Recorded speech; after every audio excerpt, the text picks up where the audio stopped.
August 5, 2024, just 1 week away.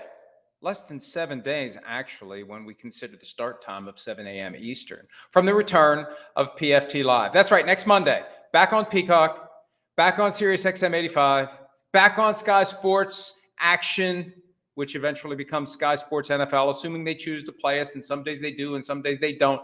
I don't control that. I never have, and I never will.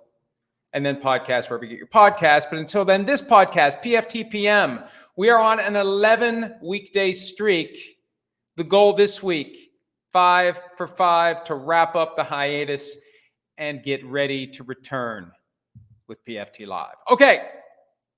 Trying to think if there's anything for me to babble about before we get to it. Not really. I watched some Olympics over the weekend, enjoyed it. I hope you all are enjoying it. I saw 10 billion minutes streamed on Peacock. Man, a lot of exciting stuff happening. The 100-meter dash for the men yesterday, great finish. Just a lot of good things happening. Great city, great performance by the Americans. Great business for our corporate overlords at Comcast. So that makes us very, very happy. Okay, let's get to it. The Rams, I want to start here. This is something that's just kind of popped in the last half hour or so. Gary and I work through our topics every day before we start, subject to something that gets my attention. And I want to start here because the Rams are having a rash of injuries. Over the weekend, we had an item about multiple offensive linemen who are week to week. And the difference between day to day and week to week, I think, is significant. Day to day, hey, you could be back any day. Week to week, you could be back any week. You could miss 1 week, 2 weeks, 3 weeks, 4 weeks. The latest, beyond the offensive line, star receiver Puka Nacua, week to week with a knee injury. And it's described as not serious, but it's week to week. Look, there are degrees of serious. Anytime you are out for at least a week and might be out for another week and might be out for another week, and it's being determined 1 week at a time, that to me is serious. It's not season ending, but it's not a good situation for the Rams. And this is one of the reasons why all that time we spend in the offseason talking about how this team is going to be, how that team is going to be, how's that team going to be, how are they going to be? Injuries can change everything. If Puka misses time to start the season, remember they go to Detroit week 1, Sunday Night Football, NBC and Peacock. If he's not there for that, that's a problem for the Rams. If the Rams are down offensive linemen, that becomes a problem because then Matthew Stafford starts getting banged around. Next thing you know, he's got this injury, that injury, that injury. You know, he plays through anything and everything. And I think a lot of the times he doesn't even tell the team when he's injured. He just kind of John Wayne's his way through life, which I respect. But if your offensive line's banged up, your quarterback's going to get banged up, and it's going to be harder for him to play at the highest possible level. So keep an eye on the Rams and keep your eyes open. I mean, really, as a zealous fan of any team, what you really should be doing for the entire month of August is holding your breath and just bracing for that news, that item, that tweet, however you consume your information that says player X from your favorite team has a week-to-week injury or is out for the season or has that condition or this condition. You just want to get through August healthy. You want to get through the preseason in one piece, and you want to be ready for week 1 when you know that injuries happen and teams get banged up and teams get better and teams get worse, and they rarely stay the same. All right. Tyreek Hill's contract with the Dolphins. Does it get better? Does it get worse? Does it stay the same? This one has been interesting because, remember, when he signed with the Dolphins after being traded by the Chiefs, it was sold to us as a $30 million per year new money APY for Tyreek Hill. The truth was it was 25 because the final year of 2026 was loaded up with fake money, $45 million. That drove the average up from 25 to 30.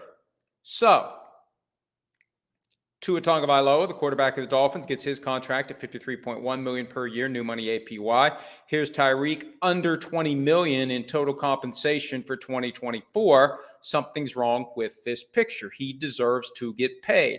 And he was in a little bit of a quandary because if he pushed too hard, and he told his agent, Drew Rosenhaus, don't get me traded. Well, you're the one who controls that, Tyreek, because the harder you push for more, the more likely the team is to say, this guy's more trouble than he's worth. Like the Chiefs did. The Chiefs decided that one of the best players in football is more trouble than he's worth. They got rid of him, and they've won every Super Bowl that's been played since they got rid of him. So Tyreek was trying to avoid that, because I think that most people realize if you get traded twice, it might be you. What's that old saying? Like, if you ran into an asshole today, you ran into an asshole. If you run into assholes all day long, you're the asshole. So anyway, Tyreek Hill trying to avoid being labeled an asshole and getting along with the Dolphins and getting this deal redone without a holdout, a hold-in, without any acrimony, without taking a stand, without agitating aggressively behind the scenes. Although, as we've reported, since the end of the last regular season, they've been trying to get the Dolphins to do something about his contract. And as we reported immediately after Tua got his deal, the Dolphins turning their attention to Tyreek, and they ultimately get it done. Now,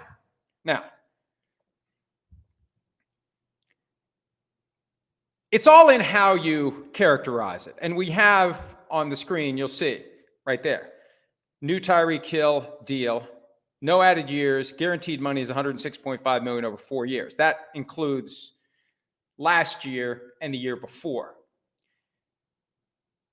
One thing I wanted to see when this deal was announced, what's the cash flow? How much is he going to make, and when do the guarantees kick in? What kind of a deal is it? Is it a firm 3-year commitment? Is it a 1-year commitment? Is it a 2-year commitment? You know, the escape hatch we talk about all the time with quarterback contracts. How stuck are the Dolphins? Because as a practical matter, under the prior deal, it was 2 years, and then the Dolphins were not going to keep him at $45 million. So I've gotten the full numbers.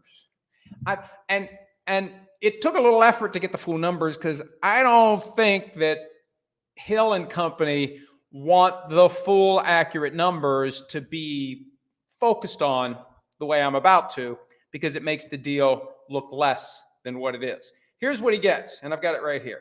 He gets this year a base number of $26,250,000. Next year, $27,750,000. You add those two up, and it's $54 million over the next 2 years. That's fully guaranteed at signing. So he gets $27 million a year, fully guaranteed at signing for the next 2 years. Now, some have reported this as $55 million over the next 2 years, with $54 million of it guaranteed. But that extra million is an incentive package, so it's up to 55. And here's what he's got to do to get to 55. Each of the next 2 years, he has to participate in at least 50% of a playoff game, and they have to win a playoff game, which they haven't done since when? 2000? It's 24 years since they last won a playoff game. He gets $500,000 for 50% playing time in a playoff game and a playoff win. One time only each year. This year and next year, that's how he gets another million. Now, here's where it gets interesting. Remember last time around, the fake, phony Fugazi final year was $45 million. What they've done is they've taken $9 million from the Fugazi year and dumped it into this year and next year. Remember, he was just under $20 million for this year, so he gets a raise this year up to $26,250. And next year, I assume, if my math is correct, and it rarely is, it's another $3 million or so. So he gets $9 million moved from the final phony year to the next 2 years. And it's $54 million guaranteed. The final year is $36 million, none of which is guaranteed for injury or otherwise until 2026. It doesn't even vest next year. $11 million of it vests in 26, not 25.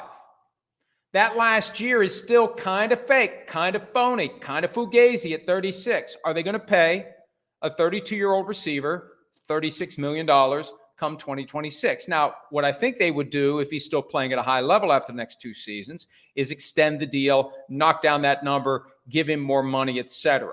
But bottom line is, and again, you can spin this however you want. The most guaranteed money over 4 years. Well, 2 years he's already earned, and now 2 more years. All it really does at the end of the day, it makes the last deal a little less phony. A little less phony. There's still a phony final year. It's just $9 million lower than it was. And the next 2 years are guaranteed at a reasonable rate, especially when you consider what some other receivers are making. And that was the best he was going to do. And at one point along the lines, we said, hey, I think the most the Dolphins are going to do is move some of this money around. What did they do? They moved some of the money around. They took $9 million from the final year and moved it into this year and next year, and they guaranteed this year's salary and next year's salary, and that's that. That's the Tyreek Hill deal. And the news came of his deal the day after the top 10 was unveiled by the NFL of its annual top 100 player list as determined by the players. I remember a time when this was a big deal. And it feels like every year it becomes less and less significant. Like this year, the first 90 from 100 down to 10 were unveiled on NFL Plus, and then the final 10 was dropped on NFL Network. I mean, look, I'm not saying anything controversial.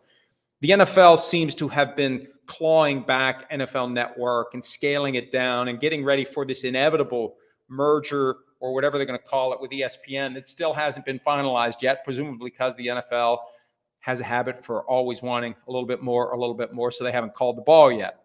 So the top 100 list is still a thing, but it's not nearly the thing that it used to be.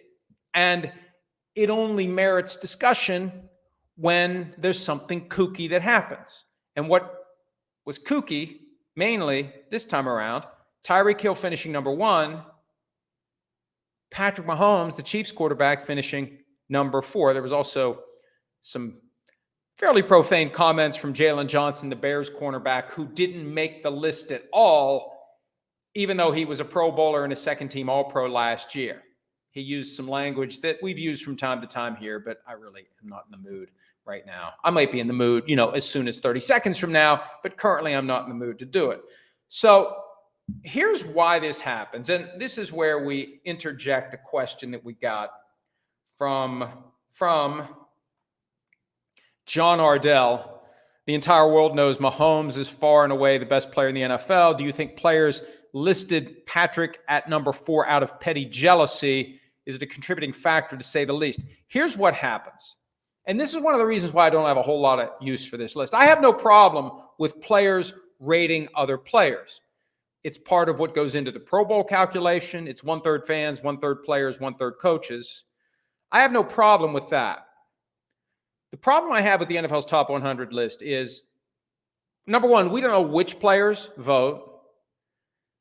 And it was explained to me at one time that what they do is, whichever players they ultimately give a ballot to, they basically give them a piece of paper and say, list your top 20 players in the league. So of all the players who end up getting a ballot, and again, we don't know who's getting a ballot. We don't know which players are voting and which players aren't voting. It could be a higher cluster of players from the Rams and the Chargers, since they're in LA and NFL Network's in LA, and maybe it's skewed toward the players they face. Because at the end of the day, you don't face many players throughout the NFL on a regular basis. You've got your division rivals, you've got your schedule formula. You're not seeing everyone. So I don't know who all is voting on it. But when you take a list, when you tell a player to sit down and list their own personal top 20, some guys are going to get forgotten. Jalen Johnson said yesterday, maybe I finished 101. Well, you know what? Maybe you finished 21 on everyone's ballot. But if you finish 21 on any ballot, you don't get no points. It's 1 through 20, period. And then they take the 1 through 20 from all the players who vote, and they put it in the hopper, and they assign points. And again, the most powerful person in any election process is the person who's counting the votes. So who knows how, at the end of the day, I mean, really, do we have an independent accounting firm? Is there any reference to Deloitte & Touche? Is Deloitte & Touche even still a thing? I don't know. They keep shrinking. It was the Big 8, the Big 4, the Big 2, the Big whatever. Is there anyone verifying these numbers? Is there any rigging going on? I don't know. So I don't put a whole lot of stock in any of it. Here's how Mahomes ends up number 4, though. when you think about the 2023 season and how it unfolded, and again, we don't know when players are casting their ballots, but for a lot of the regular season last year, Tyreek Hill was on pace to be the first guy to ever have 2,000 receiving yards in a season. He was clearly the most impactful player on the Dolphins. He was one of the best players in the NFL.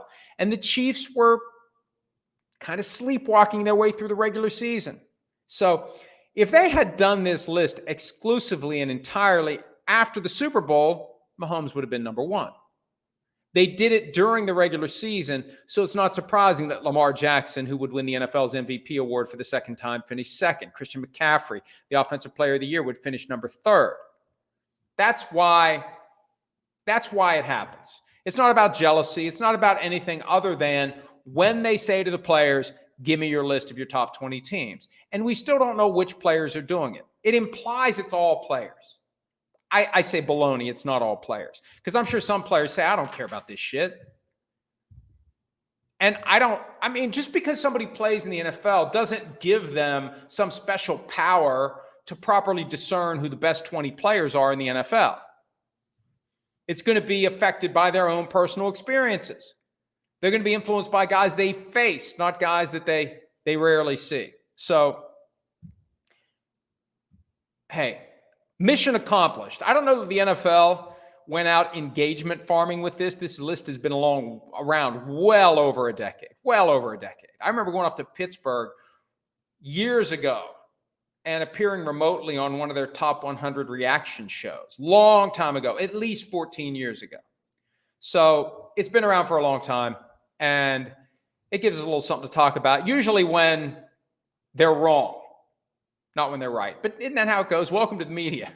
They never talk about what you're right about. They only want to talk about what you're wrong about, but that's fine. Okay, what's next? Oh, speaking of wrong, Michigan. The Connor Stallions situation still lingering. And there's going to be a documentary on Netflix that will be unveiled later this month with Connor Stallions actually cooperating, giving his version of the events. And remember, it was the cheating scandal that emerged last year. Stallions had a network of people who were going to games and looking at the coaching signals and cracking the code. It was Patriots Spygate type stuff. And the reason it was a violation of the rules is because they decided years ago, we're not going to do any of this advanced scouting because it saves money. It's cheaper for the NCAA collectively if no one's allowed to do it. No one's going to do it. We're all going to save money. And nobody does it. And then some schools find a way to still do it. It's an easy way to game the system if you have the resources in place and the people who are willing to do it. So there's still some ramifications from Connor Stallions. Sherrone Moore, the new Michigan coach who took over for Jim Harbaugh when he was suspended late last year, got the job when Harbaugh went to the Chargers. He's now facing a suspension, or what the NCAA calls a show cause order. And all that means is if you slap a guy with a show cause order, anyone that hires him or continues to employ him has to show cause as to why they shouldn't be sanctioned for giving this person employment. So it becomes kind of a de facto death sentence for the length of the show cause order. If there's a 2-year show cause order, you're basically unemployable for 2 years. My question is this. Because Harbaugh himself is listed in this notice of allegations that was leaked and ESPN reported it, I think ESPN was first on it, Harbaugh, Moore, and 5 others or so are listed, and Moore is facing level 2 violations. For Harbaugh, it's level 1. That's the highest possible level. If and when the NCAA takes action against Harbaugh, here's the question. Will the NFL do anything about it? Now, on the surface, you should say, no, it doesn't matter. He slid under the stone door and reached back and grabbed his hat before it shut, just like Chip Kelly did, just like Pete Carroll did. Let me get out of town while the getting's good, get to the NFL, and everything's fine. But remember Jim Tressel, the Ohio State coach. When he went to work for the Colts as like replay consultant or something like that, they found a way to suspend him because of whatever it was that went down at Ohio State. It's trivial now in hindsight when you consider that players are actually, getting paid now. It was ridiculous in hindsight. So much of what teams have been punished for and players and coaches have been punished for in the past is ridiculous when you think about it now. When there's something about tattoos or something like that, stupid. But they found a way to hit him. They found a way to hit Terrell Pryor on the way in. When he entered the supplemental draft in 2011, third-round pick of the Raiders, there was like a 5-game, and they do whatever they want. At the end of the day, that's one of my biggest beefs with the league office. It's very situational. We do whatever we want. There is no precedent because we want to make case-by-case decisions, and we want to make this decision based upon what we want to do here. And the next time we're faced with something similar, we're going to do whatever we want to do there. And the next time after that, we do whatever we want to do there. We don't want to be bound by the way we've handled situations in the past. We just want to be able to do whatever we want to do. So with Harbaugh, ultimately, they'll do whatever they want to do, but it's fair to wonder, especially because during the 2023 season, when all of this was hitting the fan, it was Ian Rappaport, who works for the NFL, paycheck signed by Roger Goodell, who came out and said on one of the Sunday Splash reports that there might be some sort of a sanction for Harbaugh when he gets to the NFL. Now, that was all forgotten once he took the Chargers job, but I think we at least need to keep an eye on it now. Depending upon how hard the NCAA hits Harbaugh, the NFL might feel inclined or compelled to do something because, remember, there's this strange symbiosis between NFL and college. College is the NFL's free farm system. The NFL has a level of football that develops its talent at no cost to the NFL.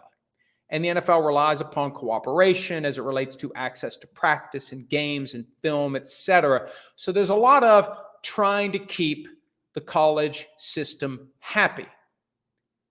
And if the NFL gets the vibe from the NCAA that there's an expectation there will be some sort of punishment visited upon Jim Harbaugh, maybe the NFL does that. So it's something to keep an eye on as we move forward, because we thought this was dead, and now it's kind of front and center. But not as front and center as the next topic I'm going to discuss, and that relates to the kickoff rule. Sean Payton, the coach of the Broncos, is saying something that we have been mentioning for a while. So obviously, it's worth my time to talk about it because it supports one of my takes that some might have said is a little kooky. I said months ago, by the time we get to the middle of the season, trade deadline, Tuesday after week 9, half of the teams will be just kicking the ball out of the end zone and giving up the 30-yard line because it's not worth the risk of somebody returning that kickoff for a touchdown. And we're going to see that the average field position isn't much short of the 30. And during the Hall of Fame game on Thursday night, you see the guy catch the ball during that 20-yard landing zone, the 0 and the 20, and it's like 2 or 3 strides and you're at the 25. And some of the early drives are like around the 26, 27, 28. XFL experiences that 27 or 28-yard line is the average starting field position. So just kick it out of the end zone. Give up the 30. I think some coaches are going to do that to start the season with the attitude of, we'll let somebody else be the guinea pigs for this new rule. I'm not going to pin my career on one long touchdown on a kickoff that causes me to lose a game that ultimately keeps me out of the playoffs. I'm not doing that. Payton's point from Saturday was they just need to move the touchback point to the 35. And remember, as originally envisioned, that's where the touchback point was. It was on the weekend before the vote in late March that the 35 magically became the 30. And Payton would like to do, because it is confusing. It is confusing to the average fan, especially people who haven't been paying attention during the offseason. You tune in for the Hall of Fame game or one of the preseason games, or you just wait until week 1. Ravens-Chiefs, September 5 on NBC. You tune in. Welcome back football. I haven't watched since the Super Bowl. What the hell am I looking at? Why are all those guys, why are they lined up there? Why is the other team 5 yards? What's going on here? So when it's time to explain it to people, what they have to say now is, okay, if the ball's kicked out of bounds, it goes to the 40. If the ball's short of the landing zone, it goes to the 40. If the ball is kicked into the end zone and not returned, it goes to the 30. If it's kicked into the landing zone and rolls into the end zone and isn't returned, it goes to the 20. It's just too much. And Payton's idea is, let's have 2 numbers, 20 and 35.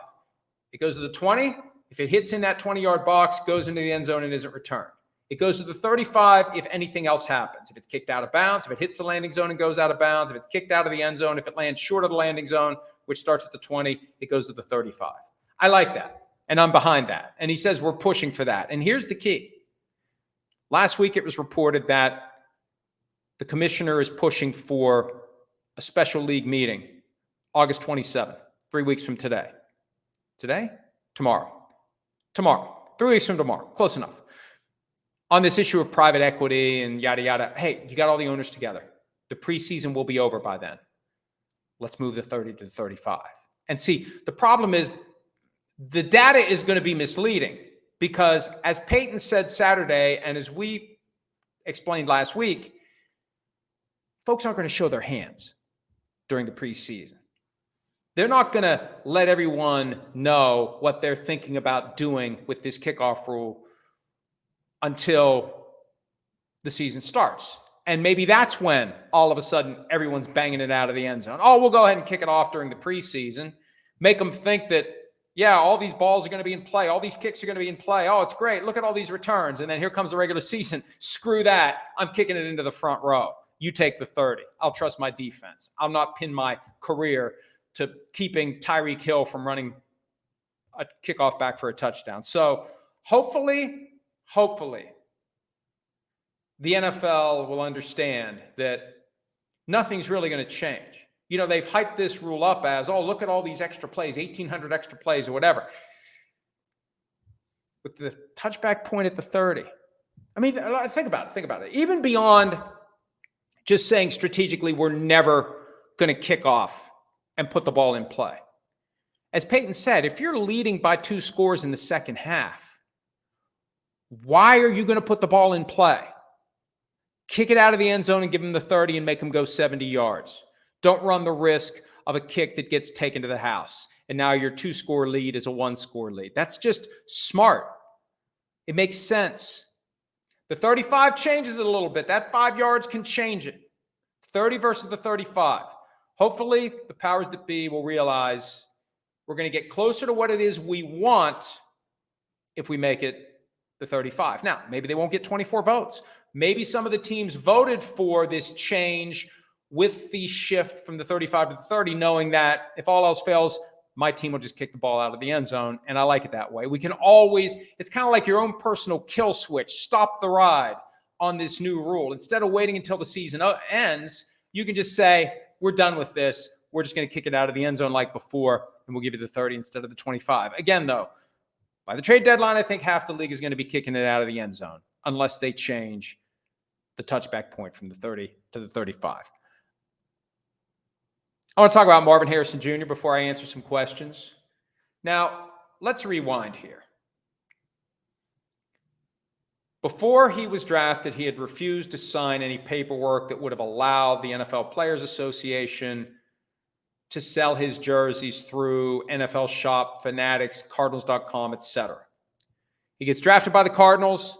He still doesn't have the paperwork in place. And it turned out, whoever's right, whoever's wrong, it doesn't matter. This is an outgrowth of a conflict between Marvin Harrison Jr. and Fanatics. They allegedly had a deal. Harrison says it's not a binding deal. Fanatics says it is. Fanatics ultimately sued him over it.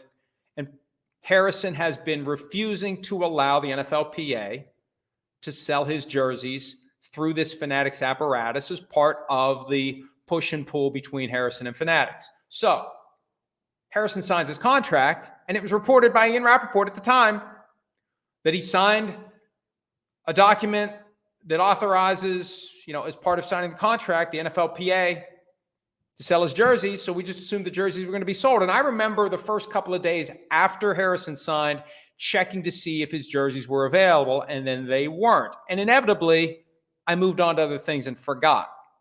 I never went back and checked. I just assumed at some point they became available. Over the weekend, Rappaport reported that Harrison has told the NFLPA, and the NFLPA has told the NFL, the Cardinals, and Fanatics, no Harrison jerseys. So I went back and looked, and there are no Harrison jerseys. Marvin Harrison Sr., sure. Marvin Harrison Jr., no. And I just would like to think that grown-ups could get this worked out. And there's been a lot of controversy about Fanatics different things they're into. The issue last week with the NFLPA losing a $7 million arbitration case with Panini because Fanatics, number one, hired away a bunch of Panini executives, and then number two, the NFLPA used that change of control to justify shifting from Panini to Fanatics. Like, Fanatics has spoons in a bunch of different stews here. That sound right? That sounds right. Anyway, it's just a bad look. Whatever the explanation, it's a bad look that fans can't buy Marvin Harrison Jr. jerseys. And I'd like to think that someone, even all the way up to the commissioner, could get these two sides to work together and allow Marvin Harrison Jr. jerseys to be sold, just for the fans that want to have them. Doesn't matter who's making this money, who's making that money. Let's work this out, because we like to give our fans choices. Where have we heard that one? Choices, choices, choices. You can't choose to get a Marvin Harrison Jr. jersey. And to take it one step farther, and I have to thank whoever it was on X that pointed this out, you can't even customize a Cardinals Harrison jersey with number 18 or number 88, or for some reason, number 82. You can do 8. See, the hack is easy. Do Harrison 8 and then just get some white tape and put the 1 there. Then you're good to go. That's the only way to get a Marvin Harrison Jr. jersey. And it's weird to see, you type in when you customize Cardinals, Harrison, 18, 82, or 88. Sorry, we can't, whatever the message is. Basically, too bad. You can't buy this jersey. And it puts him in a category of, some fairly notorious figures whose jersey you can't buy, like Ray Caruth. You can get O.J. Simpson, Bills 32. You can get Aaron Hernandez, Patriots 81. You can't get Ray Caruth. And you can't get a smattering of words. I tried. It was kind of fun. I know. I'm pushing 60, but I still get a kick out of it. What else can I put in here to see if it returns? And even stuff that, like, you can say on TV now, like fart and hell, ass man. Can't do it. Can't do Harrison either. 18, 82, or 88 Cardinals. Can do Harrison 8. So get your Harrison 8 jersey, get your white tape, and put the 1 next to it. And maybe one of these days you'll be able to get a real Harrison jersey. All right, let's answer some real questions. These are real, actual questions. No, what do we got here? All right, never mind. Let's see. Question time. All right. PFT PM Posse. Should the NFLPA and the next CBA build in protections against future attempts by the owners to make them pay for half the future antitrust violations by the NFL and its owners? This is an outgrowth of one of the concerns that was percolating last week before Judge Philip Gutierrez, with the stroke of a pen, caused $14.1 billion to change hands. This concern that the NFL was going to find a way to foist some of that Sunday ticket antitrust liability onto the players. Now, look, appeals are still inevitable. It could still change. It could still come back to affect the relationship. And yes, it would be useful if there was something in the CBA that mapped this out. But the concern was, even beyond the NFL having or not having the ability to say to the players, you have to bear half of this because you made half of the revenue. We share the revenue coming in, and now we find out that the way we gathered revenue violated antitrust laws, and we got to give up $14 billion of it. You have to give up your half. Even without that, there was a concern, and there still is a concern, although clearly not as significant now that the verdict has been thrown out, that the NFL was going to find a way to spread this around, that they weren't going to just pay it themselves. It will affect player pay. It will affect agent compensation because they get paid based upon what the players make. It will affect coach compensation. They'll have layoffs. They'll do all sorts of things to make this money back. They're not just going to dip into their personal stash for $440 million. They're going to find a way to pay that money back by constricting revenue streams that are currently generating more than enough money to cover the $440 million. Not constricting the revenue stream, constricting the expenses. The revenue streams still come in. If we can cut off the expenses to the tune of $440 million, it's a wash. And that's not a criticism of NFL owners. That's what any business would do. We're facing a $440 million liability. How do we balance the books without having to write a check out of our own personal financial holdings? Okay. Next one, related question from PFT PM Policy, aftermath of the Sunday ticket trial. How can someone afford a $250 million super yacht that costs another $1 million per week to own and operate on a $250,000 per year salary with no profits or bonuses from his football team? Is that not perjury since he lied under oath? That's a reference to the testimony that we saw in the Sunday ticket trial transcript from Jerry Jones, who said he pays himself roughly $250,000 a year and has never taken a profit from the Cowboys. Now, look, maybe that's true. Maybe he hasn't. Maybe he truly does put the money back into the team, or maybe he uses the profits to spread it around his family, not for himself. He's got other holdings. This isn't the only business. So maybe his money comes from, for his yacht and other things, other business interests, and the Cowboys are self-contained. I don't know. It was fishy, though. Between I only make $250,000 a year, and I've never taken a profit out of the team, and I don't know that I care that much about the money. Those are three things that if Jerry Jones were a wooden marionette, his nose quite possibly would have been growing. All right. J.C. Carm, why don't all teams from a certain division either play indoors or outdoors? Like, for example, the NFC North has two teams that play indoors, two that play outdoors. It seems like a competitive advantage to be able to play indoors. Well, it's also a competitive advantage to force teams to come play you outdoors. None of this is driven by competitive advantage, though. It's driven by one thing. How much more money can we make off of this stadium? You can make a lot more money off of a stadium with a roof than a stadium without a roof. Because in Minnesota, in Detroit, you can have concerts and other events all year long. In Green Bay and Chicago, what can you really do in January and February other than play football games? So that's one of the reasons why the Bears want a new stadium with a roof on it. The Browns, I think they'd like to put a roof on their stadium. You want to be able to host other events. And for an open-air stadium, you just can't host as many. You can't get as much money. If every owner, I say that with a caveat because Robert Kraft owns the Patriots Stadium, but for some reason it's not covered. So they can't have events all year long. They still find a way to make enough money, even with that. So I still think that at the end of the day, if you have to pay for your own stadium, you're going to be far more inclined to have a dome because then you can get NCAA tournament, you can get concerts during the months where you really can't do them outdoors. You can have a lot more stuff than if you have an open-air stadium. That's what drives it. It has nothing to do with competitive advantage. You know, the Vikings had a great competitive advantage before they went to the Metrodome. But one of the reasons they went to the Metrodome and one of the reasons they're still under glass or whatever that roof is made out of is because you can make more money off of the place by having that dome stadium. And I just think that's what drives the bus. The money drives the bus for most, if not all, of these teams.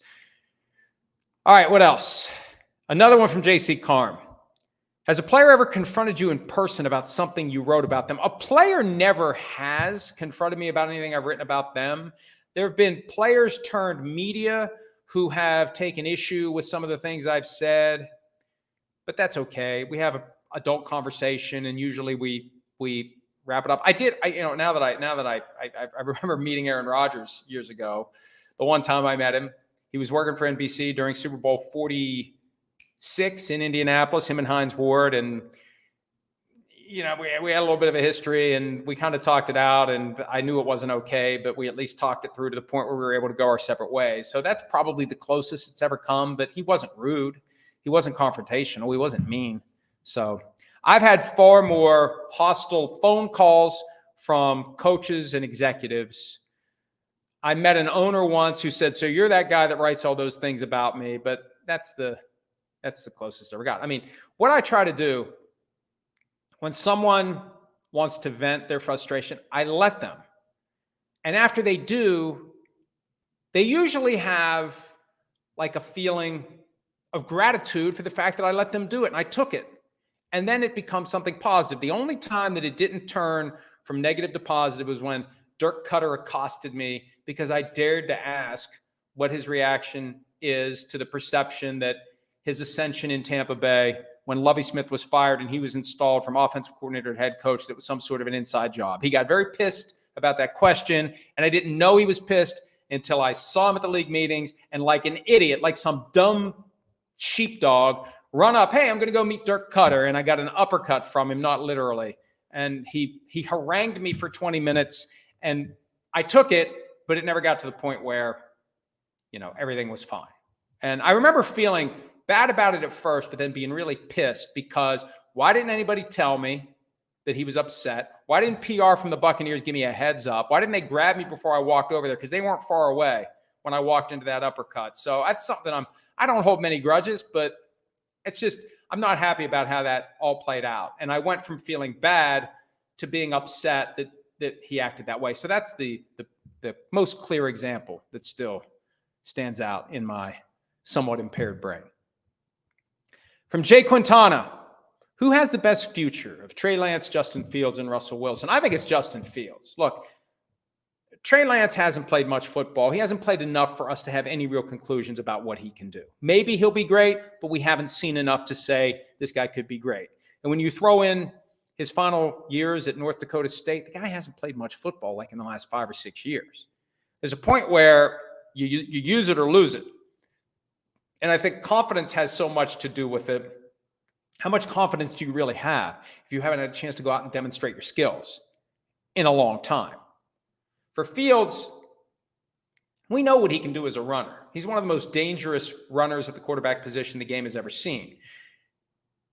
And when the 2023 season ended, Sims and I both agreed that the Bears should trade that first overall pick, see what Justin Fields' ceiling is, put more help around him. Maybe they have something in Justin Fields. But when they started to look at Caleb Williams, and when we started to look at Caleb Williams, we're like, okay, I get it. I understand why they're moving on from Justin Fields. But then the Steelers get him for a song after they signed Russell Wilson for a bargain basement contract. And now Wilson's injured. Fields is getting the reps. Arthur Smith, the new offensive coordinator of the Steelers, praising Fields over the weekend. I think Fields, out of the three, and I'll talk about Russell Wilson some more in a second, I think Fields has the brightest future. And I've been saying for a long time now, for the Steelers, between Russell Wilson and Justin Fields, it's better if Fields is the starter this year and beyond because he's a lot younger. You're going to get a lot more out of him if he's the guy. The Steelers thought they had to use a first-round pick on a quarterback to have a franchise guy, Terry Bradshaw. And then after he retired, it was a long 20 years until they used a first-round pick on Ben Roethlisberger, and that worked. They tried to do the immediate handoff from Roethlisberger to Kenny Pickett. That didn't work. Now they may stumble into Justin Fields for what? Is it a 5 that becomes a 4 or a 6 that becomes a 4? It becomes a 4 if he participates in at least half the snaps this season. And if he does, it's still a fourth-round pick well spent by the Steelers because they may have found their guy. Next question, and this dovetails with the last one. This is from JC Carm. If it doesn't work out for Russell Wilson in Pittsburgh, is it over for his career? He doesn't seem like the kind of guy you would want to bring in as a backup. And I made this point, I think, in an item I wrote last week after Chris and I discussed the Pittsburgh Steelers quarterback situation. Russell Wilson's career is hinging on, I believe, his ability to play at a high level this year and show that next year, when it's time for him to either stay in Pittsburgh or leave, he is in the stratosphere of starting quarterbacks. That this isn't go to another team and compete and maybe be the backup, or he's the guy who's the placeholder until the first rounder they draft is ready to go. For him to return his career to the status of unquestioned starter, he's got to play this year and he's got to play well. And if he doesn't, then the question becomes, can he humble himself? And I'm not saying he isn't humble. He comes off as very humble. But at a certain level, there's a status that he projects. Will he be willing to sacrifice that status to be backup, to be placeholder, to be in a truly open competition that if he loses it, he's holding the clipboard on the sideline and he's being paid accordingly? Some guys, some quarterbacks will gladly hang around as long as they can because what they're getting paid to keep playing is a hell of a lot more than they're going to make anywhere else. I remember Randall Cunningham, after his skills diminished, he hung around as long as he could. Joe Flacco, he's the highest profile franchise quarterback because remember, on 2 different occasions, he was the highest paid player in football. He's hanging around as long as he can. He loves it. He wants to be part of it, and he's going to do it. Even if he's not playing, he wants to be part of it. Will Russell Wilson hang around as long as he can, even if he's getting minimum salary? And yeah, he's only getting $1.2 million this year from the Steelers, but he's getting the rest of the $38 million from the Broncos. Come next year, how much is he going to be willing to play for? Is there a number below which he won't go? It's going to be something to watch if Justin Fields becomes the week 1 starter, and if after that Wilson doesn't get a chance to supplant Fields either because of injury or ineffectiveness and reestablish himself as the guy who was a no-brainer Hall of Famer. And I don't know what it's going to take for Russell Wilson to cement his Hall of Fame case. Maybe he already has. I don't know. But I remember when Eli Manning was getting toward the end and he was kind of hanging around, Sherrone Williams, who's one of the voters, made the point that at some point you undermine your Hall of Fame case by tacking on years where you're not playing well, or possibly in the case of Russell Wilson, you're not playing at all. All right, a couple more and then we'll wrap it up. JC Carm, very active today. Let me get this right because it's the rare compliment thrown my way. I love Playmakers and I have read it like 5 times. Would you ever think about writing a part 2? Well, first of all, thank you, JC Carm, for buying it. I don't care how many times you read it. You don't even have to read it once as long as you buy it. But I appreciate anybody that reads it and enjoys it. It justifies all the time that I spent putting it together.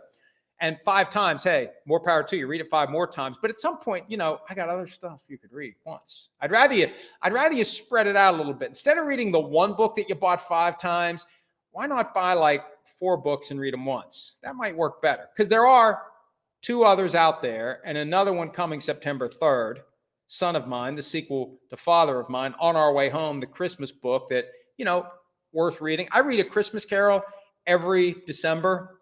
I think there's something to be said for dusting off On Our Way Home every November or December. Get yourself in the Christmas spirit. So anyway, JC Carm, thank you very much.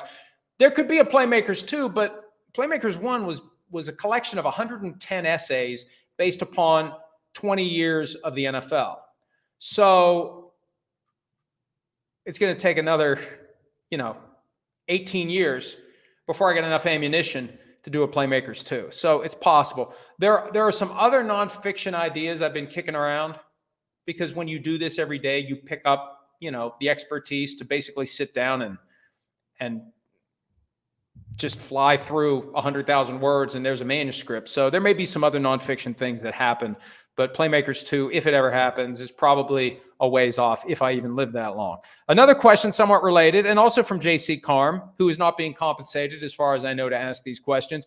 Would you ever want a front office job with a team if the opportunity ever presented itself? Well, some of you may not believe this, but at one point I was kind of sort of loosely approached about something. It was very vague, and it was by a head coach, and it was kind of like, tapping into kind of the broader strategic expertise that maybe I could bring to the table about how the rules work, where the lines are, where the lines aren't, from just like a broad, big picture strategic kind of a thing.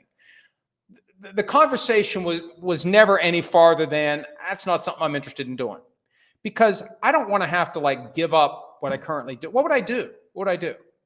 I don't want to move, first of all. And second of all, what do I do with the business I currently have?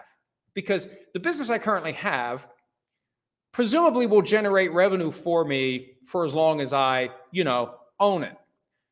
Once you go to work for a team, you're at the mercy of however long it is that they choose to keep you employed. And then when you get spat out, and then you inevitably will be fired, what do you do next? So it doesn't make sense to me. Now, I would love to earn a Super Bowl ring somewhere. I would love to have a Super Bowl ring. I would love to earn a Super Bowl ring. That would be awesome. To get that ring, to get that accomplishment of taking a franchise to the top of the mountain. I would love to be part of that, but not enough to quit what I'm doing. What I'm doing, there's never going to be a Super Bowl ring, but it keeps me busy, keeps me out of trouble, and it keeps me compensated, and will continue to do so hopefully until I die at my computer, which hopefully will not happen anytime soon. All right. One more from JC Carm. Is there a chance Joe Milton could win the Patriots starting job? Here's the take on Joe Milton. He can throw the ball a country mile, but he's not very accurate. And I think that's what the Patriots are eventually going to see. Now, could he, as he goes up to a higher level of football, become more accurate? Could he develop into a more accurate passer? Yes, but based upon all the feedback I've gotten from his time at Tennessee, very inaccurate, ridiculously strong arm, but very inaccurate. And we'll see if he gets any more accurate in New England. But for now, they're all in with Drake May. They could have traded out of that number 3 spot with the Giants, possibly with the Vikings, and let somebody else take Drake May. They're hoping that Drake May becomes their guy. Okay, last one. What are your thoughts? And this comes from Matt Kavner. Sorry, Matt Kavner. What are your thoughts on the Stafford contract restructure, and what could it mean for the Rams and Stafford after 2024? I still haven't seen the full breakdown. I saw a report from Ian Rappaport that it's a little money gets moved around. He can retire after this year. I think the Rams can move on after this year. I don't think he got what he was looking for, because when this all first came up, he wanted security beyond this year. He didn't get security beyond this year. And at one point, Sean McVay, the coach of the Rams, said, yeah, we've decided we don't want to do this year to year anymore. That was Kirk Cousins' gripe in Minnesota. I don't want to do this year to year anymore. It feels like year to year. It feels like 3 years left, 1 year at a time, and they'll decide what to do. And in any given offseason, they may decide we can get a different quarterback. We can get a younger quarterback. We can get a better quarterback. It all depends upon how Matthew Stafford plays this year. All right, that's it. Just about an hour today, maybe a little bit less. I came into this one saying I only wanted to do 30 minutes. I'm glad I didn't say that out loud, because I would have completely blown my objective. Tomorrow, we'll be back, and who knows how long we'll talk. Chris Sims is going to be back again at some point this week. I need to figure that out. Maybe tomorrow, maybe Wednesday. I don't know. But until then, check us out around the clock at ProFootballTalk.com. Thank you for some of your time. Thank you for consuming our content, whether here or at the website. And we'll do this again, either alone or with Chris Sims on Tuesday. Have a great day. Hi, it's Mike Florio. Thanks for watching PFT on YouTube. Hit subscribe for the latest news and analysis from Pro Football Talk.